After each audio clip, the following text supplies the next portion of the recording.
67 ఏళ్ల రిచర్డ్ అనే రైతు తన చిన్నదైన అందమైన పొలంలో ఒకరోజు పని చేస్తున్నాడు. అతని పొలం పండ్లు, కూరగాయలు పండించే చిన్న ప్రదేశం, అలాగే కొన్ని జంతువులను కూడా పెంచేవాడు. పెద్ద పొలాల మధ్య అతని పొలం చిన్నదైనా రిచర్డుకు దానిపై గర్వం ఉండేది. అతను ప్రతిరోజూ కష్టపడి పనిచేసి పొలాన్ని ఉత్తమంగా నిర్వహించేవాడు. ఒకరోజు ఆపిల్ చెట్లను పరిశీలిస్తుండగా ఒక్కసారిగా పెద్ద శబ్దం వినిపించింది. ఎక్కడో కారు ఢీకొట్టినట్లు. దూరంగా నల్లని పొగ ఆకాశంలోకి లేస్తున్నది కనిపించింది. నా చెట్లకు ఏమైందో అని ఆలోచిస్తూ అతను వేగంగా అక్కడికి పరిగెత్తాడు. అక్కడికి చేరుకున్నప్పుడు ఒక ఆపిల్ చెట్టు వంగిపడి ఉండడం, దగ్గరలో ఒక లగ్జరీ కారు మంటల్లో కాలిపోతున్నది చూశాడు. రిచర్డ్ గమనించాడు. కారులో ఎవరూ లేరు. అతనికి ఊరట కలిగింది. కాని ఒక్కసారిగా అడవి నుండి చిన్న శబ్దం వినిపించింది, ఎవరో నేలపై లాగుతున్నట్లు. ఆ శబ్దాన్ని అనుసరించి చూశాడు. అక్కడ కొన్ని కాలిన గుడ్డముక్కలు పడి ఉన్నాయి. కొంచెం దూరంలో సుమారు 20 ఏళ్ల వయసున్న ఒక యువతి బట్టలు లేకుండా స్పృహ కోల్పోయి నిలబడడానికి ప్రయత్నిస్తోంది. రిచర్డ్ వెంటనే తన చొక్కా తీసి ఆమెకు కప్పడానికి ఇచ్చాడు. ఆమెను దగ్గర్నుండి చూసినప్పుడు ఆమె బతికి ఉందని తెలిసింది, కాని స్పృహ లేకుండా ఉంది. ఆమె ఏదో చెప్పడానికి ప్రయత్నించింది, కాని మళ్లీ స్పృహ కోల్పోయింది. రిచర్డ్ ఒక క్షణం ఆలోచించాడు. కారు మంటలను ఆర్పాలా లేక ఆ అమ్మాయిని కాపాడాలా? కాని మంటలు ఎక్కువగా ఉన్నాయి. కారు ఎప్పుడైనా పేలవచ్చు. అతను నిర్ణయించాడు, ఆ అమ్మాయిని కాపాడాలి. ఆమెను ఎత్తుకుని తన ఇంటికి తీసుకెళ్లాడు. ఇంట్లో ఆమెను మంచం మీద పడుకోబెట్టి తలపై ఉన్న చిన్న గాయాన్ని శుభ్రం చేసి ఔషధం వేశాడు. ఇతర గాయాలు లేవని నిర్ధారించాడు. ఆ తరువాత అతను అగ్నిమాపక దళాన్ని, అంబులెన్స్ను పిలిచాడు. కాని అతని పొలం చాలా దూరంలో ఉండడంతో వారు రావడానికి 30 నిమిషాలు పట్టింది. అప్పటికే కారు పూర్తిగా కాలిపోయింది. రిచర్డ్ యాపిల్ తోటలో చాలా భాగం నాశనమైంది. అతనికి కోపం, బాధ కలిగాయి. సంవత్సరాల తరబడి కష్టపడి పెంచిన తోట నష్టపోయింది. అంబులెన్స్ వచ్చి ఆ అమ్మాయిని పరీక్షించింది. అందరూ ఆశ్చర్యపోయారు. ఆమెకు పెద్ద గాయాలు ఏమీ లేవు. ఇది ఒక అద్భుతం అని వారు అన్నారు. ఒకరు అతని భుజం తట్టి, నీవు హీరో, ఆమె ప్రాణం కాపాడావు అని అన్నారు. కాని రిచర్డ్కు కోపమొచ్చింది. నాకు హీరో కావాల్సిన పనిలేదు. ఈ అమ్మాయి లేచి నా నష్టాన్ని భర్తీ చెయ్యాలి అని కోపంగా అన్నాడు. రిచర్డ్ కఠిన స్వభావం గలవాడు. అతని కోపం నిష్కర్ష సంభాషణ అందరికీ తెలుసు. డాక్టర్లు చెప్పారు, ఆమెను ఆసుపత్రికి తీసుకెళ్లాలి, మరిన్ని పరీక్షలు చేయాలి. రిచర్డ్ అడిగాడు, ఆమె ఎప్పుడు కోలుకుంటుంది? డాక్టర్ చెప్పాడు, ఆమె తలలో చిన్న సమస్య ఉండవచ్చు, జ్ఞాపకశక్తి కోల్పోయి ఉండవచ్చు. కాని ఆమె ఇక్కడ సురక్షితంగా ఉంటుంది. రోజులు గడిచాయి. రిచర్డ్ తోటలో కాలిన చెట్లవాసన అతనికి నష్టపోయిన వాటి బాధను గుర్తుచేస్తూనే ఉంది. అయినప్పటికీ అతను ప్రతిరోజూ ఆసుపత్రికి వెళ్లి ఆ అమ్మాయిని చూసేవాడు. ఆమెను వెతుక్కుంటూ ఎవరూ రాలేదు.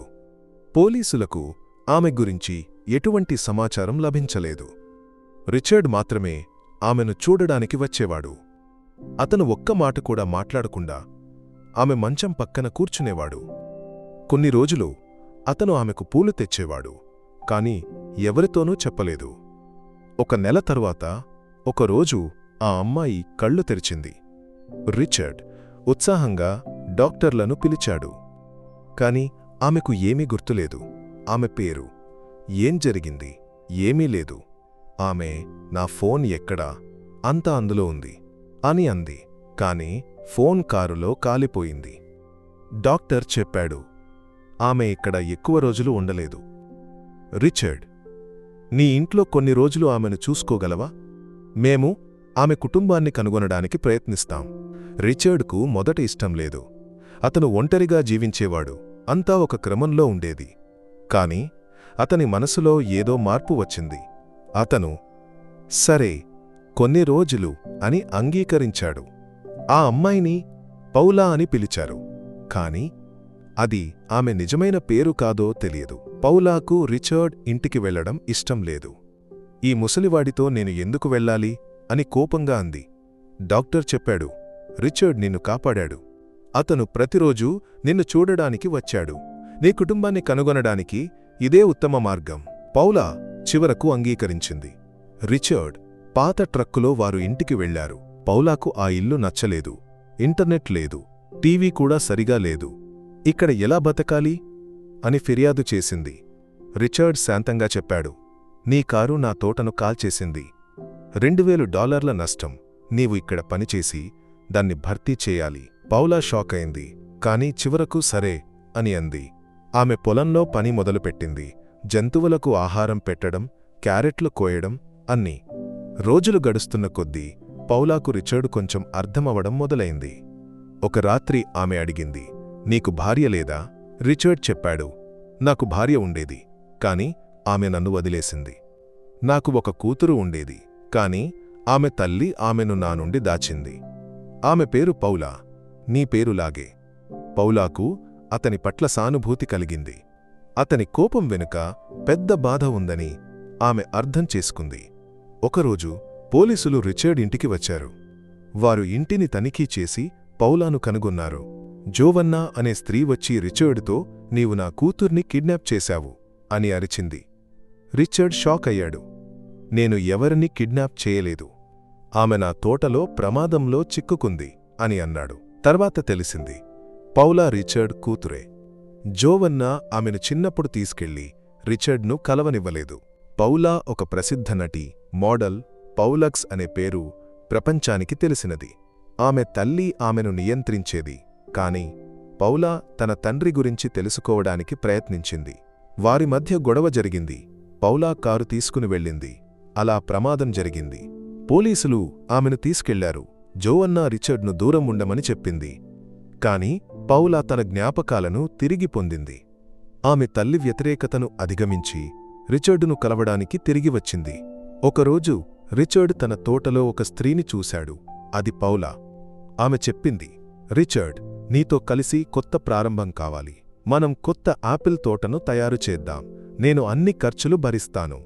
నిన్ను నా తండ్రి అని పిలవాలనుకుంటున్నాను. రిచర్డ్ కళ్ళు చెమ్మగిల్లాయి. మనం కలిసి అత్యంత అందమైన తోటను తయారు చేద్దాం, నా కూతురు అని చెప్పి ఆమెను గట్టిగా కౌగిలించుకున్నాడు. అలా సంవత్సరాలుగా కోల్పోయిన తండ్రి, కూతురు కలిసి కొత్త జీవితాన్ని ప్రారంభించారు.